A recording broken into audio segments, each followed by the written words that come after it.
Hello, everyone. The group that I was able to observe is at my current internship located at Community Connections for Life, which is located in Miami Gardens, Florida. CCFL, as it's referred, made some changes to the way that they provide services and then also the way that the setup for the groups are. Before, the groups were set up based on the client's cognitive and behavioral abilities. Then in January 2020, the decision was made to change the groups based on the type of insurance that the clients had, because it was realized that some groups had more clients than others. The type of groups are psychoeducational groups.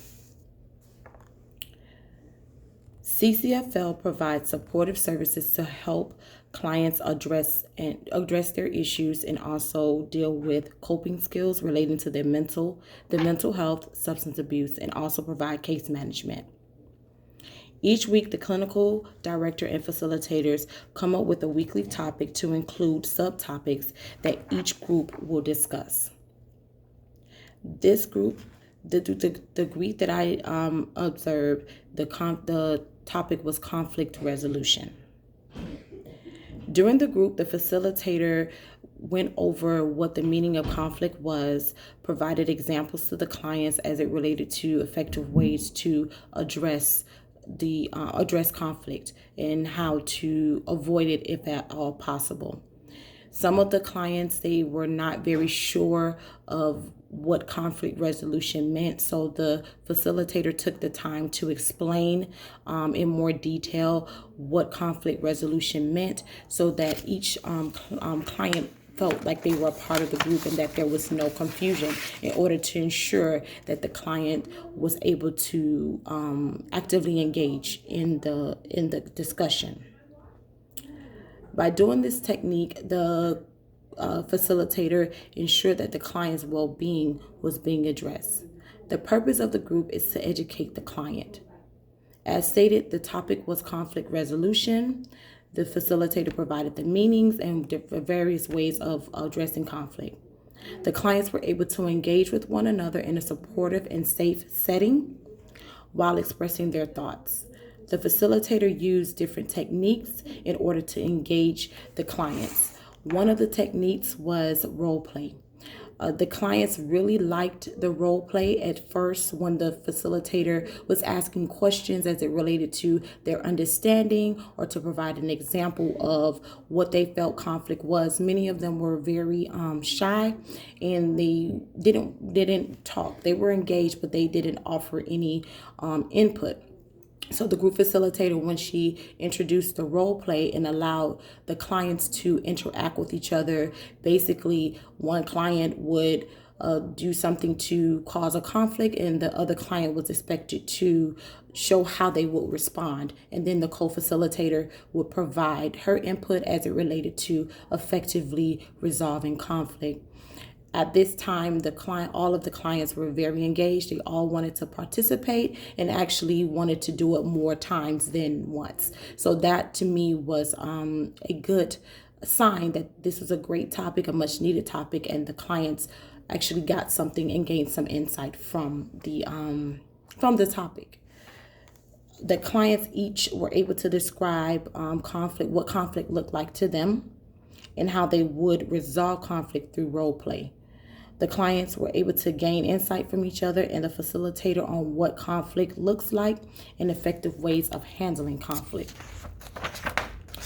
Through role play, the clients were able to build on their social skills through their engagement.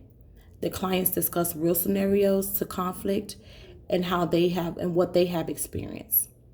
The clients were engaged and utilized the steps discussed in order to effectively resolve conflict. The clients also were able to gain insight on the different types of conflict and healthy ways to address it. The clients were able to reflect on the information they gained, and many realized that certain situations they could have handled differently. So they were able to have a reflection time. So during that time, the clients expressed different ways based on the different situations that they've experienced in their lives, how they could have possibly handled those conflicts differently. So that showed the group facilitator that they were actually learning, and they gained some insight as it related to the topic. The clients were able to receive support not only from the facilitator but also from their peers. This is beneficial to the clients, as they are able to realize that they're not the only ones who may have experienced it, and that they do have something to offer and some insight to offer to their peers. The clients understood that their mental health would have an impact on their ability to resolve conflicts effectively, and this is the reason why we must communicate. The group facilitator made sure to emphasize the importance of communicating. The clients are able to receive services from CCFL from between 6 months to a year. They're expected to progress based on their treatment goals. Many of them have been there for longer than a year because they use it as a social engagement. So they're allowed to come back and be able to still receive the services while engaging in group and individual therapy. Individuals come from various backgrounds and intellectual levels. Some of the clients are able to express themselves more than others. However, each client is encouraged to participate actively, and the group facilitators have been working with many of the clients for a while, so they know them. So they're able to find ways to help the clients to engage, and they're able to benefit from the program. I would not change anything as it relates to the group that I observed. Everyone appeared to be very comfortable and engaged, and the group facilitator was able to help the clients understand the importance of effective conflict resolution. Thank you.